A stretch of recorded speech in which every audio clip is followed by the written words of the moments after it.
வணக்கம். அன்பும் அமைதியும் அருளும் வலிமையும் வளமையும் வாழ்வும் நேர்மையும் உண்மையும் புகழும் உங்களுக்கு உண்டாயிருக்கும்படியாக வாழ்த்தி, ஆண்டவரும் மீட்பருமாயிருக்கிற தேவனுடைய திருப்பெயராலே இந்த வார ஞாயிறு சிந்தனைக்காக உங்களை அன்போடு அழைக்கிறேன். இந்த வார வாசகங்கள் ஊடாக நாம் ஆண்டவரிடத்திலிருந்து கற்றுக்கொள்ளுகிறது, நீ ஒளியினிடத்திலிருந்து பிறந்திருக்கிறாய் அல்லது நாம் ஒளியினிடத்திலிருந்து பிறந்திருக்கிறோம், அதற்கேற்ப வாழ்க்கை வாழ வேண்டும் என்று அழைக்கிறதாக ஆண்டவர் எனக்கு விளம்புகிறதை நான் இந்த வாரம் உங்களோடு பங்கு வைக்க விரும்புகிறேன். முதல் வாசகத்திலே ஆண்டவர் மிக தெளிவாக சொல்லுகிறார், கடவுளாகிய ஆண்டவரின் கட்டளைகளை பின்பற்று, அதிலே ஒன்றையும் கூட்டவும் வேண்டாம், குறைக்கவும் வேண்டாம், எதனையும் கூட்ட வேண்டாம் என்று ஆண்டவர் மிக தெளிவாக சொல்லுகிறதை நாங்கள் இங்கே பார்க்கிறோம். ஆக ஆண்டவர் நமக்கு அவருடைய கட்டளைகளை கற்றுத்தருகிறார். அதிலிருந்து எதையும் நீக்கவும் வேண்டாம், சேர்க்கவும் வேண்டாம். ஆகவே ஆண்டவரிடத்திலிருந்து நாம் எதை பெற்றுக்கொள்ளுகிறோமோ அவைகளை நாம் பின்பற்றி நடக்க வேண்டும். உங்களுடைய கடவுளும் ஆண்டவருமாகியவரிடத்திலிருந்து கட்டளைகளை பெற்று நடக்க வேண்டும். ஆண்டவரும் தேவனுமாகிய கடவுளுமாகிய இருக்கிறவர் நமக்கு கட்டளையிடுகிறார். அவர் நம்மை கட்டளையிட்டு நடத்துகிறார். நம்முடைய சரீரம் ஆண்டவர் வாசம் செய்கிற ஆலயமாய் இருக்கிறது. இந்த ஆலயத்திற்குள்ளே அவர் எதை கட்டளையிடுகிறாரோ அது நடக்கிறது. நம்முடைய கட்டளை நிமித்தமாகத்தான் நாம் எதை உண்ண வேண்டும், எதை பேச வேண்டும் என்று தீர்மானிக்கிறோம். அல்லாதபடிக்கு சரீரத்தினுடைய எல்லா நடவடிக்கைகளும் ஆண்டவரால் தீர்மானிக்கப்படுகிறது. ஏனென்றால் இது ஆண்டவருடைய சரீரம். அதை கெடுக்கிறவன் அதனால் தண்டிக்கப்படுகிறான். ஆகவே ஆண்டவரிடத்திலே ஆண்டவருடைய கட்டளையை, கடவுளுடைய கட்டளைகளை பின்பற்றி நடக்க வேண்டும். அதிலே எதையும் சேர்க்கவும் வேண்டாம், கூட்டவும் வேண்டாம், நீக்கவும் வேண்டாம் என்று வேதம் சொல்லுகிறதை பார்க்கிறோம்.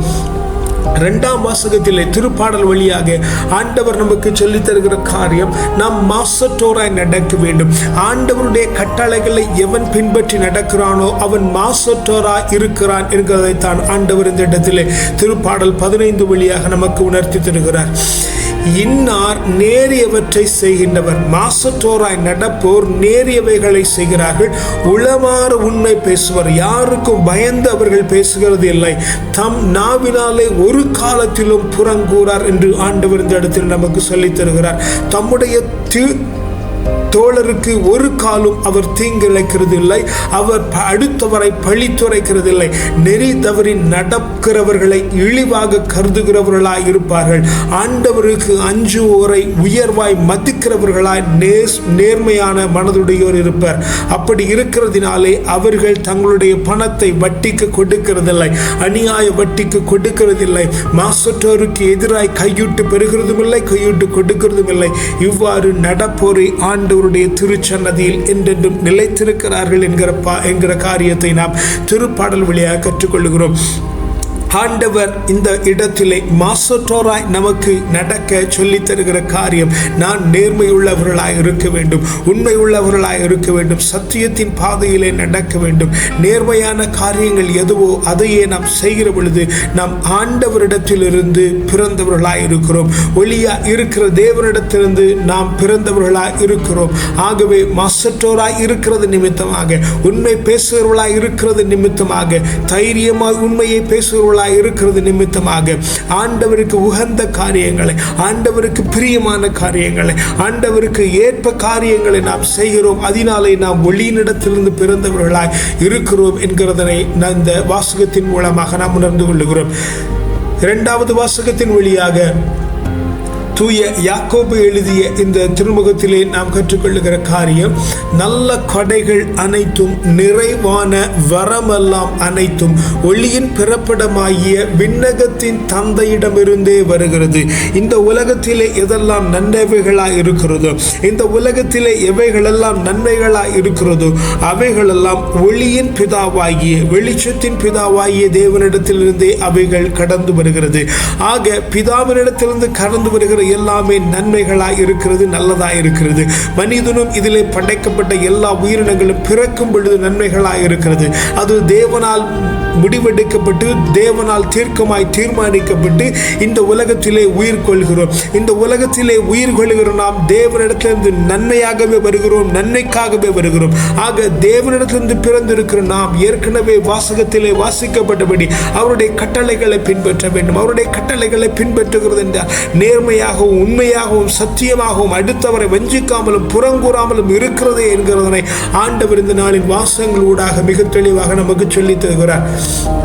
உங்களுடைய உள்ளத்தில் ஊன்றப்பட்ட வார்த்தைகளை பணிவோடு ஏற்றுக்கொள்ளுங்கள், அதுவே உங்களை மீட்க வல்லது. இறை வார்த்தையை கேட்கிறவர்களாய் மட்டும் இருந்து உங்களை ஏமாற்றிக் கொள்ளாமல் அதன்படி நடக்கிறவர்களாய் இருங்கள் என்று வேதம் நமக்கு இந்த இடத்திலே சொல்லித் தருகிறது. ஒளியின் இடத்தில் ஒளியின் பிறப்பிடத்திலிருந்து வந்திருக்கிற நீங்களும் நானும் ஆண்டவருடைய வார்த்தையை கேட்க வேண்டும், இறை வார்த்தையை கேட்க வேண்டும். மனுஷனுடைய வார்த்தையை அல்ல. நான் பேசுகிறது மனுஷனுடைய வார்த்தை எனக்கு, அது நீ எப்படி விளங்கிக் கொள்ளுகிறாயோ அது அதன்படி ஆண்டவருடைய வார்த்தையாய் மாறுகிறது.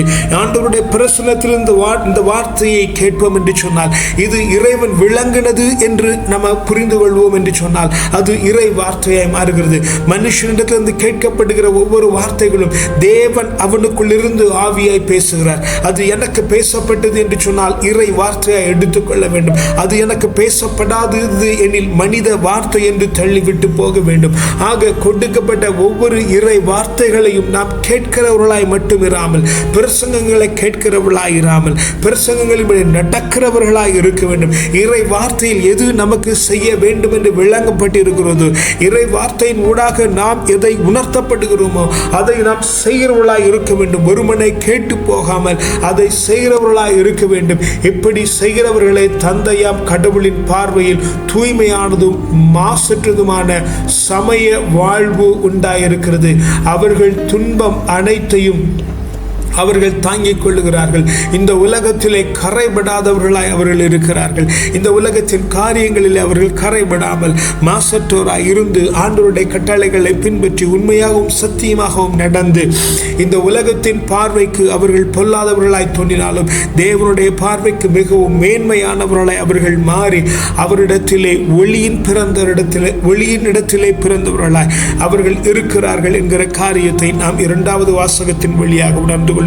நற்செய்தி வாசகத்தின் ஊடாக ஆண்டவராகிய இயேசு கிறிஸ்து மிக தெளிவாக சொல்லித் தருகிற காரியம், இந்த உலகத்திலே எது பரிசுத்தம் என தீர்மானிக்கப்பட்டிருக்கிறதோ இந்த உலகத்தின் மரபை பின்பற்றாமல் தேவனுடைய மரபை, தேவனுடைய வார்த்தையை பின்பற்ற வேண்டும் என்று ஆண்டவர் இங்கே கூறுகிறதை பார்க்கிறோம்.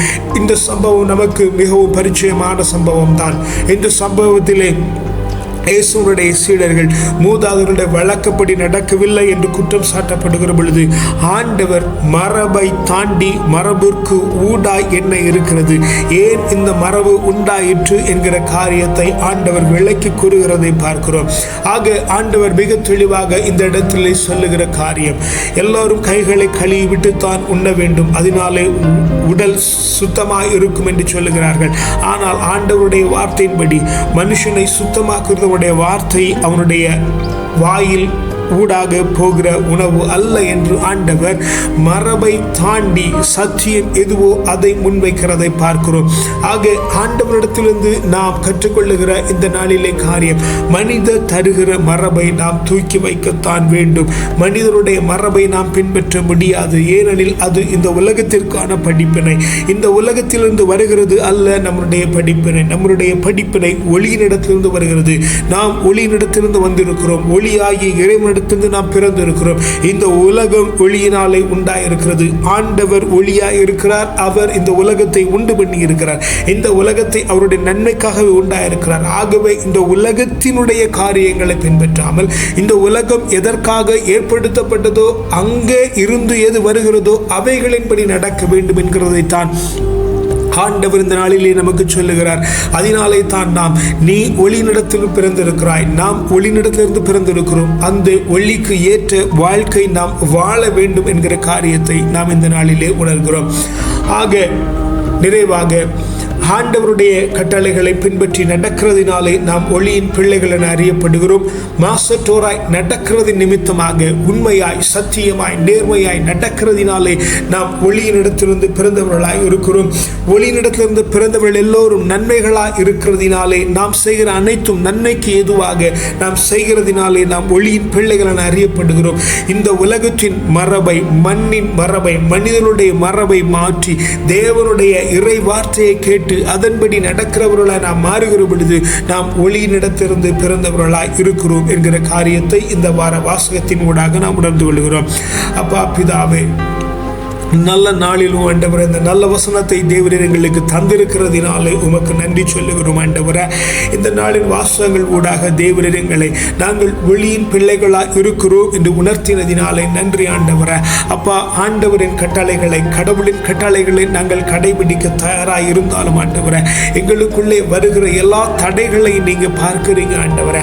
அதனாலே அந்த தடைகள் எல்லாவற்றையும் ஆண்டவரை நாங்கள் தாண்டி ஆண்டவரே உம்முடைய கட்டளைகளை மிகவும் அந்யோன்யமாய் கடைபிடிக்கிற ஞானத்தை நீர் எங்களுக்கு தருகிறதினாலே உமக்கு நன்றி சொல்லுகிறோம் ஆண்டவரே. அப்பா, உம்முடைய கட்டளைகளை நாங்கள் கடைபிடிக்கிறதினாலே ஆண்டவரே நாங்கள் மாசற்றோராய் நடக்கிறோம் ஆண்டவரே, சத்தியத்திலே நடக்கிறோம் ஆண்டவரே, உண்மையை பேசுகிறோம் ஆண்டவரே, நீதியானதை செய்கிறோம் ஆண்டவரே. அப்பா, அடுத்திருக்கிறவருக்கு எங்களால் ஆனமட்டும் உதவிகளை செய்கிறோம் ஆண்டவரே, தூயதும் நேர்மையானதுமான பாதையிலே நடக்கிறோம் ஆண்டவரே. அப்படி நாங்கள் நடக்கிறதினாலே ஆண்டவரே நாங்கள் ஒளியினிடத்திலிருந்து வந்திருக்கிறோம் என்று அறியப்படுகிறோம் ஆண்டவரே. ஒளியினிடத்தில் வந்திருக்கிறவன் ஆண்டவரே இறை வார்த்தையை தியானம் பண்ணி அதன்படி நடக்கிறவர்களாய் இருக்கிறதினாலே ஆண்டவரே நாங்கள் எந்த காரணத்திலும் ஆண்டவரே எந்த வெளிச்சத்தையும் பின்பற்றாமல் ஆண்டவரே உன்னதத்திலிருந்து வருகிற ஒளியை மாத்திரம் பின்பற்றி ஆண்டவரே அங்கிருந்து வந்திருக்கிறோம் என்கிறதை அறிந்து ஆண்டவரை நாங்கள் செயல்பட இறை வார்த்தையின்படி நடக்க தேவரீர் எங்களுக்கு கிருபை பண்ணுகிறதற்காய் நன்றி ஆண்டவரே. அப்பா, நற்செய்தியில் சொல்லப்பட்டபடி ஆண்டவரே இந்த உலகத்தில் நாங்கள் தங்கி இருக்கிறதினாலே ஆண்டவரே இந்த உலகத்தின் படிப்பினைகளை எங்களை ஆட்கொள்ளாதபடிக்கு ஆண்டவரே, மனிதனுடைய மரபு எங்களை ஆட்கொள்ளாதபடிக்கு ஆண்டவரே, எவன் தேவனுடைய வசனத்தை பேசுகிறான், எவன் இறை வார்த்தையை பேசுகிறான் என்பதனை அறிந்து ஆண்டவரை செயல்படுகிற ஞானத்தை ஆண்டவரே நீர் எங்களுக்கு இந்த நாளிலே தந்துவிட்டதினாலே உமக்கு நன்றி சொல்லுகிறோம். அதனாலே நாங்கள் ஒளியின் பிள்ளைகள் என்று அறியப்படுகிறதினாலே உமக்கு நன்றி சொல்லுகிறோம். அப்பா, வேண்டி விண்ணப்பம் பண்ணின எல்லா காரியங்களையும் தேவரை பொறுப்படுத்திக் கொண்டிருக்கிறதினாலே நன்றி. துதி கன மகிமெல்லாம் ஒருவருக்கே செலுத்துகிறோம். வல்ல மீட்பரின் நாமத்தினாலே ஜெபிக்கிறோம் ஜீவனுள்ள நல்ல பிதாவே, ஆமென். கர்த்தர் உங்களை ஆசீர்வதிப்பாராக. சமாதானம்.